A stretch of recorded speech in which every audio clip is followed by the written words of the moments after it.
এই জাতীয় তিনটি সংখ্যার কোনো অঙ্ককে যদি আমরা উৎপত্তিকে বিশ্লেষণ করতে চাই তাহলে প্রথম অংশে যা আছে এবং শেষের অংশে যা আছে সেটা একই রকম তুলে দিতে হবে। তাহলে দেখো এ স্কোয়ার, এই প্লাস আমরা বসালাম প্লাস, এই মাইনাস 21 আমরা বসালাম 21, বাকি থাকে ইকুয়াল 0। এখন তোমার কথা হচ্ছে দেখো শেষের সংখ্যা তোমার আছে এই 21।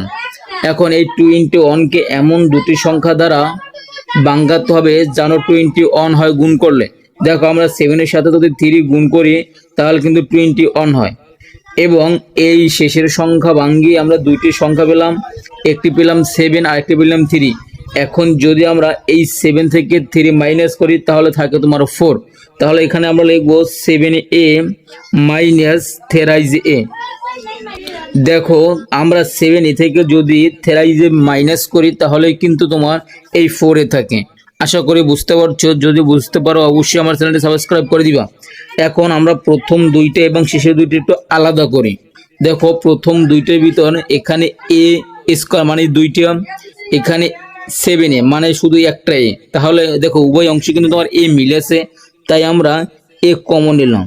দুইটা এ থেকে যদি একটা এ আমরা কমন নিই বাকি থেকে তোমার এই একটা, এই প্লাসের প্লাস এই একটা বাদ বাকি থেকে তোমার এই 7।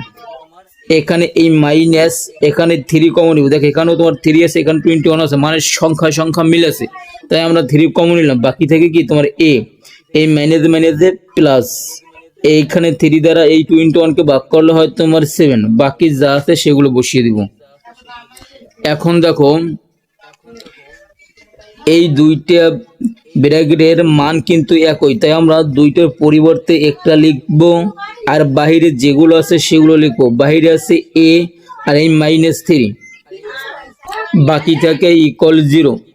এখন দেখো এখানে তোমার এই ব্র্যাকেটের ব্র্যাকেট কিন্তু গুণ আকারে আছে, যেহেতু মাঝখানে কোনো চিহ্ন নাই। এখন এই দুইটা ব্র্যাকেটের মানে কিন্তু তোমার এই 0, তাই আমরা এখানে এটার মানও 0 এবং এটার মানও 0, তাই আমরা হয় অথবা করবো। লেখো হয়, দেখো এখানে a প্লাস 7 ইকুয়াল 0, তাহলে আমরা এর রেখে দিলাম আর এখানে এই প্লাস 7 সাইড পাল্টে -7 হয়, কারণ সাইড পরিবর্তন প্লাস হয় মাইনাস, তাহলে -1 কখনো গ্রহণযোগ্য না।